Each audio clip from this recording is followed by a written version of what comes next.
جھوٹ جس کو ہم بالکل بھی سیریس نہیں لیتے، معمولی سے اب چھوٹے چھوٹے جھوٹ سے ہم سٹارٹ لیتے ہیں، بہانے بناتے ہیں، ٹھیک ہے، اپنے آپ کو سزا سے بچانے کے لیے، شرمندگی سے بچانے کے لیے ہم چھوٹے چھوٹے جھوٹ بولتے ہیں اور آہستہ آہستہ ہماری یہ عادت پختہ ہو جاتی ہے اور پھر ہم جھوٹ بولنا سیکھ لیتے ہیں اور شیطان کی راہ پر چل پڑتے ہیں۔ تو جھوٹ بولنا تمام فسادات کی جڑ ہے، جتنی بھی خرابیاں ہیں، جتنی بھی برائیاں ہیں، تو ان ساری برائیوں کی جڑ جو ہے وہ جھوٹ ہے، ٹھیک ہے۔ انسان جب جھوٹ بولنا سیکھ لیتا ہے تو اس کے لیے ہر گناہ، ہر برائی کرنا آسان ہو جاتا ہے، ٹھیک ہے۔ تو حضور پاک صلی اللہ علیہ وسلم نے، ہمارے پیارے نبی صلی اللہ علیہ وآلہ وسلم نے جھوٹ بولنے سے سختی سے منع فرمایا ہے۔ اسی طرح اسلام میں، قرآن مجید میں بھی جھوٹ بولنے کی نہ بولنے کی بار بار تاکید آئی ہے کہ جھوٹ سے بچا جائے، ٹھیک ہے نا۔ اللہ تعالیٰ کو جھوٹ بولنا اور جھوٹ بولنے والے سے سخت نفرت ہے، ٹھیک ہے۔ تو آج ہم جھوٹ کے بارے میں حدیث پڑھیں گے، ٹھیک ہے۔ تو چلے بسم اللہ کریں۔ بسم اللہ الرحمن الرحیم۔ پیارے بچوں، پہلے میں اس طرح آپ کو سمجھا دیتی ہوں، پھر آپ میرے ساتھ ریڈنگ کریں گے، ٹھیک ہے۔ پیارے بچوں، ہمارے پیارے نبی حضرت محمد صلی اللہ علیہ وآلہ وسلم نے فرمایا جھوٹ، کہ جھوٹ کے بارے میں حضور پاک صلی اللہ علیہ وسلم کا کیا ارشاد ہے؟ اذا کذب العبد تباعد عنہ الملک میلا من تن ما جاء به، ٹھیک ہے۔ اچھا، تو حضور پاک صلی اللہ علیہ وسلم کا فرمان ہے اذا کذب العبد تباعد عنہ الملک میلا من تن ما جاء به، ٹھیک ہے۔ ترجمہ اس کا کیا ہے؟ حضور پاک صلی اللہ علیہ وسلم کا ارشاد ہے جب بندہ جھوٹ بولتا ہے تو فرشتہ اس کی جھوٹ کی بدبو کی وجہ سے 1 میل دور چلا جاتا ہے، ٹھیک ہے۔ انسان کو تو محسوس نہیں ہوتا، ٹھیک ہے، لیکن فرشتے جو اللہ تعالیٰ نے ہماری مدد کے لیے فرشتے بھیجے ہیں، ٹھیک ہے، ہمارے ساتھ رہتے ہیں۔ تو حضور پاک صلی اللہ علیہ وسلم نے فرمایا کہ انسان جب جھوٹ بولنا شروع کر دیتا ہے، جب انسان ایک جھوٹ بات منہ سے نکالتا ہے تو اس کے منہ سے اتنی بدبو آتی ہے کہ اس کے ساتھ جو فرشتہ ہے، ٹھیک ہے، اس کی مدد کے لیے جو فرشتہ ہے وہ اس سے 1 میل دور جو ہے وہ فرشتہ اس جھوٹ کی بدبو کی وجہ سے اس سے دور ہو جاتا ہے، ٹھیک ہے۔ وہ فرشتے جو اللہ تعالیٰ نے ہماری مدد کے لیے بھیجے ہیں اس جھوٹ کی وجہ سے انسان سے دور ہو جاتے ہیں، ٹھیک ہے۔ تو اس حدیث سے ثابت ہوتا ہے کہ جھوٹ بولنا کتنا برا کام ہے، ٹھیک ہے۔ جھوٹ بولنے والے کی منہ سے بدبو نکلتی ہے، ٹھیک ہے نا، اور اس بدبو کی وجہ سے وہ فرشتہ جو ہے وہ اس انسان سے دور ہو جاتا ہے، ٹھیک ہے۔ تو اسی طرح جھوٹ جو ہے اللہ تعالیٰ کو بھی ناپسند ہے، حضرت محمد صلی اللہ علیہ وآلہ وسلم ہمارے پیارے نبی کو بھی سخت ناپسند تھا، ٹھیک ہے۔ تو ہمیں کوشش کرنی چاہیے کہ چھوٹی چھوٹی باتوں میں بھی جھوٹ نہ بولیں، ٹھیک ہے، ہمیشہ سچ بولیں۔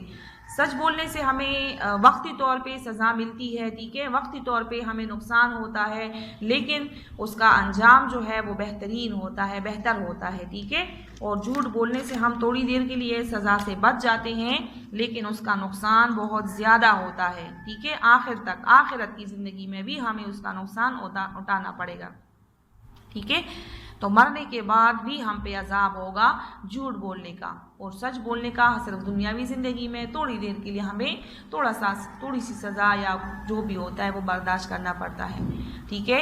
تو ہمیں زیادہ نقصان سے بچنے کے لیے جھوٹ بولنے سے گریز کرنا چاہیے، ٹھیک ہے۔ اب آگے پڑھتے ہیں۔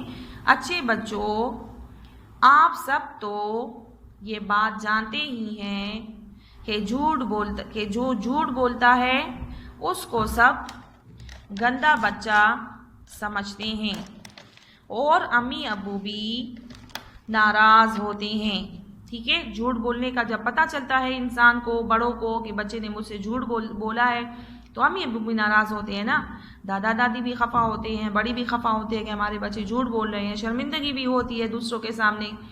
تو کیا ہوتا ہے کہ ہمیں لوگ گندا بچہ سمجھتے ہیں، برا سمجھتے ہیں، ہمیں اچھا نہیں سمجھتے، ٹھیک ہے، اور ہم سے خفا بھی ہو جاتے ہیں۔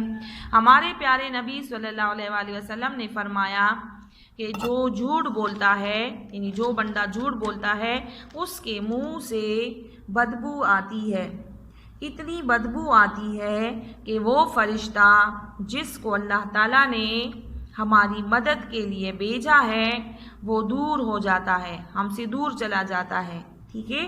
اس لیے ہمیں چاہیے کہ ہمیشہ سچ بولیں، کیونکہ جھوٹ بولنے والے کو دنیا پسند کرتے، چونکہ سچ بولنے والے کو دنیا میں سب پسند کرتے ہیں، امی ابو خوش ہوتے ہیں اور اللہ تعالیٰ بھی خوش ہو کر بہت سے اجر دیتا ہے اور اپنی رحمت فرماتا ہے، یعنی اس پر اپنی رحمت بھی نازل کرتا ہے. ٹھیک ہے. جھوٹ بولنے سے کیا ہوتا ہے؟ جھوٹ بولنے سے لوگ ہمیں برا سمجھتے ہیں، ہماری بات پر یقین نہیں کرتے. ایک دفعہ جھوٹ بولے، دوسری دفعہ، تیسری دفعہ انسان کی جھوٹ پکڑ میں آ جاتی ہے. ٹھیک ہے نا. انسان لوگوں کو پتہ چل جاتا ہے کہ یہ بندہ جھوٹا ہے، جھوٹ بولتا ہے. ٹھیک ہے.